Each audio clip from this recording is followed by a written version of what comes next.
Hello guys, कैसे आप सभी लोग। स्वागत है आप लोगों का हमारे इस प्यार से स्टडी ऑन यूट्यूब चैनल में, जिसमें हम साइंस और मैथ के रिलेटेड क्वेरी करते हैं। तो आज हम पढ़ने वाले हैं क्लास 9 साइंस एनसीईआरटी के chapter number 9 force and laws of motion. आज की वीडियो में मैं आपको कुछ ऐसे टॉपिक बताऊंगा जिससे आप मिनटों के सवाल सेकंडों में और सेकंडों के सवाल चुटकियों में कर बैठेंगे। क्या बोला तूने? तो ऐसी ट्रिक्स को ना मिस करने के लिए इस वीडियो को बिल्कुल स्किप मत करिए, जो कि अगर आपने इस वीडियो को स्किप कर दिया थोड़ा सा भी तो आप कई मेन टॉपिक्स छोड़ जाओगे। अच्छा, हमको सिखा रिया है। इसलिए आज की वीडियो पूरा देखें। मैं आपके साथ हमेशा मेहनत करता रहूँगा। तो चलिए अपने पहले टॉपिक की तरफ चलते हैं।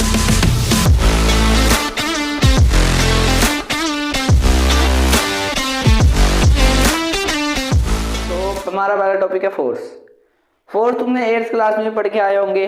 तो फोर्स 8th क्लास में तुम्हें क्या बोलते हैं, फोर्स क्या होता है? फोर्स एक पुश और पुल होता है। किसी ऑब्जेक्ट को पुश और पुल कर दिया मतलब वो तुमने फोर्स लगा दिया। लेकिन ये इसकी असली डेफिनेशन नहीं है। क्यों? क्योंकि फोर्स एक ऐसी चीज होती है that can change the state of motion of an object. मतलब तो ध्यान से सुनो, जैसे तुम्हारे पास एक बॉल है, तुमने जब तक उस पर फोर्स नहीं लगाओ तब तक उसका स्टेट ऑफ मोशन चेंज नहीं होगा। स्टेट ऑफ मोशन मतलब रेस्ट पे है तो रेस्ट पे ही रहेगी, मोशन में है तो मोशन में ही रहेगी। जब तक कोई बाहर का अनबैलेंस फोर्स उस पोल पे नहीं लग जाता है या कोई अलग कोई सा ही फोर्स उस पोल पे नहीं लगता तब तो मोशन में ही रहेगी। और जब तक उस पर कोई एक और फोर्स नहीं लगता तो रेस्ट पे ही रहेगी। मतलब जैसे बॉल है, मान लो बॉल तुमने रखी हुई है, ये अभी रेस्ट पे है, रेस्ट पे है। जब तक तुम इस पे फोर्स अप्लाई नहीं करोगे तब तक ये रेस्ट पे रहेगी। जैसे तुमने फोर्स अप्लाई किया ये किस में आ जाएगी, यहाँ तक आते आते मोशन में आ जाएगी। और ये बॉल रुकती ऐसे है जब अनबैलेंस फोर्स, कोई अनबैलेंस फोर्स मतलब फ्रिक्शनल फोर्स, फ्रिक्शन पीछे की तरफ लगती है तो ये एक अनबैलेंस फोर्स लगता है। अनबैलेंस फोर्स अभी मैं आपको पढ़ाऊंगा। ये एक अनबैलेंस फोर्स लगता है जो इसके मोशन को रेजिस्ट करता है। मोशन को रेजिस्ट करता है तो क्या होता है, फोर्स लगा तो फिर से ये किस में आ जाती है, रेस्ट में आ जाती है। तो मतलब इस केस में आप देख रहे हो कि फोर्स से एक ऑब्जेक्ट रेस्ट से मोशन में आया और फिर उसी किसी और फोर्स से, अनबैलेंस फोर्स से उसका मोशन किस में आ गया, रेस्ट पे आ गया।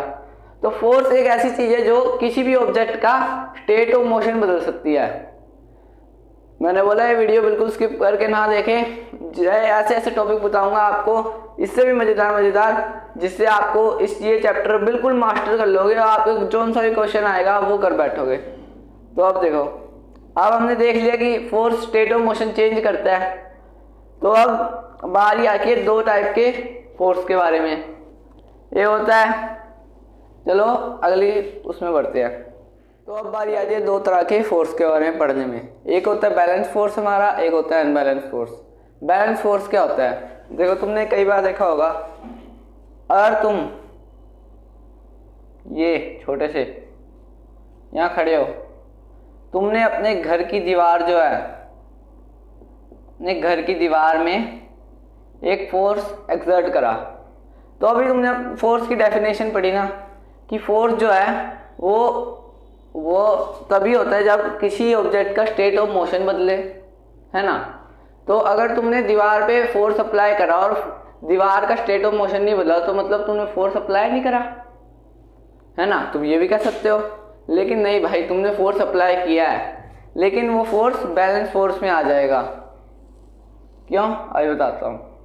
तुमने जो F1 फोर्स एक्सर्ट करा दीवार पे, दीवार ने उससे ज़्यादा फोर्स, या तुम मान सकते हो उसके बराबर फोर्स एक एक्सर्ट करा है इधर की तरफ। तो जो तुम्हारा फोर्स लगा उस पर और उसने जो फोर्स लगाया वो बैलेंस हो गए, कट आउट हो गए एक दूसरे से। तो F1 और F1 इजिकल टू F2 हो जाएगा। F1 इजिकल टू F2 मतलब जितना तुमने फोर्स लगाया दीवार उतना ही तुम पे फोर्स लगाएगी दोबारा। अभी हम Newton third law of motion में पढ़ेंगे, अभी रिएक्शन एज अ रिएक्शन। लेकिन अभी बता देता हूँ कि तुमने दीवार पे एक फोर्स एक्सर्ट किया, दीवार ने उतना ही मैग्नीट्यूड का फोर्स तुम पे दोबारा दोबारा लगाया तो क्या होगा, उसका स्टेट ऑफ मोशन चेंज ही नहीं होएगा, ना तुम्हारा स्टेट ऑफ मोशन चेंज होएगा, क्योंकि दोनों के फोर्सेस क्या हो जाएंगे, कट ऑफ हो जाएंगे। तो बैलेंस फोर्स का एक एग्जांपल ये भी था, ये एक बैलेंस फोर्स का एग्जांपल है। बैलेंस फोर्स अब डेफिनेशन बनाता हूं, द फोर्स इन विच नहीं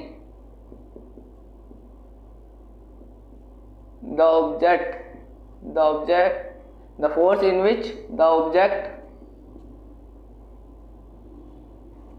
doesn't change its state of motion। मतलब कि अभी आपको पता ही चल गया होगा, वह एक ऐसा फोर्स जो अगर किसी पे, अबे फोर्स की स्पेलिंग भी गलत है, एक ऐसा फोर्स जो किसी ऑब्जेक्ट की स्टेट ऑफ मोशन चेंज ना करे। क्यों? क्योंकि दोनों ऑब्जेक्ट एक दूसरे पे सेम मैग्नीट्यूड का फोर्स लगा रहे हैं, तो उसे हम कहते हैं बैलेंस फोर्स। और अब बारी आती है अनबैलेंस फोर्स की। अनबैलेंस फोर्स क्या होता है?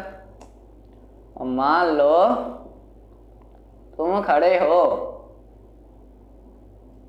ये तुम हो जी, ये है तुम्हारी फुटबॉल जी, तो तुमने लात से इस पे एक फोर्स एक्सर्ट करा, तो अब तुम बोलोगे भाई उसने क्यों नहीं लगाया हम पे फोर्स। अभी भाई उसने तुम पे फोर्स क्यों नहीं लगाया, क्योंकि उस पे पास कोई किसी तरह का फोर्स नहीं है, मतलब जो तुमने फोर्स लगाया वो उसके फोर्स से कहीं गुना ज़्यादा है। इस केस में जो तुमने फोर्स लगाया फ्रिक्शन के चलते, फ्रिक्शन इस घर पे बहुत ज़्यादा फोर्स लगा रही है, तो तुम उतना मैग्नीट्यूड का फोर्स कहीं से ला नहीं सकते, ये दीवार नहीं हिलेगी। लेकिन इस केस में, इस वाले केस में जो ये बॉल है इसके पास कम फोर्स है, अगर तुम इसे ज़्यादा मैग्नीट्यूड का फोर्स दोगे तो ये किस में आ जाएगी, मोशन में आ जाएगी, है ना। समझ रहे हो ना भाई, वीडियो के साथ बनते रहो। आज तो तुम्हारा पूरा 9 चैप्टर में इतना मज़ेदार कवर करूँगा ना, तुम भूल नहीं पाओगे कभी इस चैप्टर को। ये हो गया, अब तुमने इस पर फोर्स एक्सर्ट करा, इसका स्टेट ऑफ मोशन चेंज हो गया। तो अनबैलेंस फोर्स किसे कहते हैं? Unbalanced force, the force in which, वही है भाई बस, in which the object doesn't की जगह ऑब्जेक्ट चेंजेस, इस बार ऑब्जेक्ट चेंज कर रहा है, changes it's state of motion. बस तुमने इतना याद रखना है कि अनबैलेंस फोर्स में वो अपना स्टेट ऑफ मोशन चेंज कर लेता है, लेकिन बैलेंस फोर्स में अपना स्टेट ऑफ मोशन चेंज नहीं करता। इतनी बात अगर तुमने याद रख ली ना, तुम्हें फोर्स का सब कुछ पता चल जाएगा। ये फोर्स तो मैंने पढ़ाई दिया, बैलेंस से पता चल जाएगा, बस फोर्स में इतना ही था। अब चलते हैं अपने नेक्स्ट टॉपिक की तरफ। तो अब बारी आती है इनर्शिया एंड मास की। मास को हम जरा साइड में रखते हैं, इनर्शिया के बारे में बात करते हैं। पहले इनर्शिया होता क्या है? इनर्शिया डेफिनेशन में कभी मत जाना, पहले डेफिनेशन देखो ही मत, पहले जो मैं बोल रहा हूँ मेरी बात सुनो। इनर्शिया क्या होता है? इनर्शिया का सबसे बड़ा एग्जाम्पल, सबसे बढ़िया एग्जाम्पल तुम मोटर कार से ले सकते हो। मोटर कार में देखो, मान लो जैसे एक्सीडेंट होता है, ये मोटर कार है, मुझे बनानी नहीं आती, लेकिन मान लो ये मोटर कार है, मोटर कार MC है। तो ये मोटर कार जब जाके एक पेड़ पे ठुकी, तो जो पेड़ ने इस पे फोर्स एक्सर्ट किया, अभी तुमने देखा कि इसने भी इस पे फोर्स एक्सर्ट किया, लेकिन जमीन ज़्यादा फ्रिक्शन ऑफर करेगी इसको मोटर कार को। तो मोटर कार को क्या होगा? मोटर कार को पीछे की तरफ धक्का लगेगा। जैसे ही पीछे की तरफ धक्का लगेगा, उसके अंदर जो बैठा इंसान है, वो देखो, इसके जो अंदर बैठा इंसान है वो क्या करेगा? जब ये गाड़ी पीछे की तरफ होगी, ध्यान से सुनना, जैसे ये गाड़ी को पीछे की तरफ एक फोर्स एक्सर्ट होएगा, तुम्हारी जो बॉडी है, फीट तो तुम्हारे जमीन मतलब कार के साथ ही है, मोटर कार के साथ जमीन मोटर कार में लगे हुए हैं, तो फीट तो पीछे चले जाएंगे।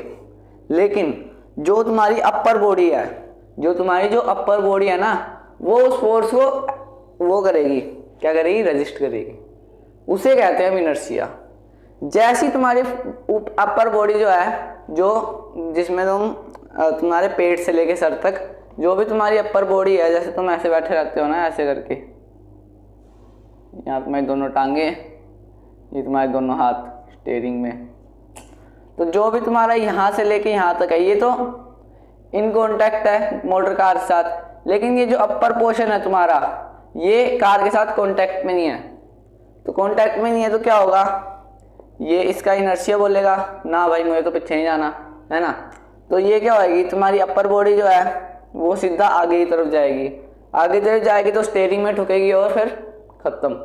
इसलिए कहते हैं कि सीट बेल्ट पहनना अनिवार्य है, क्योंकि सीट बेल्ट क्या करती है, जो तुम्हारा इनर्शिया होता है ना आगे की तरफ, उस इनर्शिया को स्लो डाउन कर देती है। स्लो डाउन करती है तो या तो तुम्हारा स्टीयरिंग में सर लगता ही नहीं है, या हल्के से लगता है कि तुम्हारे सर में इतनी गहरी चोट ना आए। तो सीट बेल्ट पहनना बहुत अनिवार्य है। प्लीज़ सारे सीट बेल्ट पहना करें। है तुम चला नहीं पाओगे, अभी तो नाबालिग हो तुम, लेकिन फिर भी मैं तुम्हें सलाह दे रहा हूँ। तो अब तुम बोलोगे भाई यार इन्होंने मास्क क्यों लिखा है यहाँ पे, इनर्शिया को समझाया तुमने, मास्क तो समझा। तो अब देखो, तुम खड़े हो यहाँ, तुम खड़े हो यहाँ, अब ये हटके ऐसे इनर्शिया से हटके अब तुम यहाँ खड़े हो। तुम, बारिशों का मौसम तो चल ही रहा है यार, मौसम बदल रहा है, बारिशें आ रही है, बहुत तेज हवा चल रही है। मान लो तुम रात को घर से बाहर खड़े हो, बहुत तेज हवा चल रही है, तो हवा भी कुछ फोर्स एक्सर्ट कर रही होगी तुम पे, है ना। तो तुम्हारा इनर्शिया तब एक्ट क्यों नहीं करता, बताओ। और मान लो उसी की जगह एक, यार मक्खी कैसे बनाऊं, ये मान लो मक्खी है, छोटी सी मक्खी है, इस पे उतनी तेज हवा लगे जितनी तेज तुम पे लग रही है, तो क्या है, उड़ नहीं जाएगी, हाँ है ना, उड़ जाएगी ये तो। क्यों उड़ी है, तो अब देखो, जो तुम्हारी बॉडी का इनर्शिया था वो कहीं ज़्यादा था विंड के फोर्स से। जितनी तुम पे विंड फोर्स लगा रही थी, तुम्हारा इनर्शिया उससे कहीं ज़्यादा था, तो तुम एक स्टिल जगह पे खड़े ही थे। क्योंकि स्टेट ऑफ मोशन, तुम्हें रेस्ट पे खड़े हो तो मोशन में लाने के लिए तुम्हें तुम्हारा इनर्शिया बोलेगा ना भाई मुझे मोशन में नहीं जाना, मुझे रेस्ट पे ही रहना है। तो तुम्हारा इनर्शिया इतना ज़्यादा होगा कि तुम उस हवा को आराम से झेल पाओगे। देखा है ना, बड़े बड़े जब तूफान आते हैं तब लोग भी उड़ जाते हैं, क्योंकि उनका मैग्नीट्यूड बहुत ज़्यादा होता है, वो इंसान को भी उड़ा ले जाते हैं। लेकिन जहाँ बात आई मक्खी की, मक्खी क्या करी, मक्खी का इनर्शिया कम होगा, क्यों, मेन टॉपिक है, जल्दी जल्दी बोलो, जल्दी बोलो। इनर्शिया मक्खी का कम होगा, क्यों, क्योंकि इसका मास कम है। तो मास कम है तो इनर्शिया भी कम होगा। भाई ध्यान से समझो, इसका मास जो है वो मक्खी से कहीं ज़्यादा है, तो इसका जो इनर्शिया होगा वो मक्खी से कहीं ज़्यादा होगा। तो मक्खी का जो मास है वो बहुत कम है, तो उसका इनर्शिया भी कम होगा। जो फोर्स लगा रही है उसको रेजिस्ट करने के लिए उसे बहुत ज़्यादा फोर्स चाहिए होगा, जो उसके पास है नहीं, उतना इनर्शिया उसके पास है नहीं, तो क्या आएगा, मक्खी उड़ जाएगी। तो अब मुझे लगता है कि तुम्हें धीरे धीरे समझ आने लग गया होगा इनर्शिया और मास का। तो आज के लिए बस इतना ही, मिलते हैं अगली वीडियो में। अगली वीडियो में हम first law of motion, second law of motion और थर्ड लॉ ऑफ मोशन के बारे में बात करेंगे। फिर उससे अगली वीडियो में हम सारे न्यूमेरिकल करेंगे, जितने भी फोर्स के न्यूमेरिकल है या 3 लॉज ऑफ मोशन। तो क्या नाचो मैं तो तब तक के लिए गुड बाय।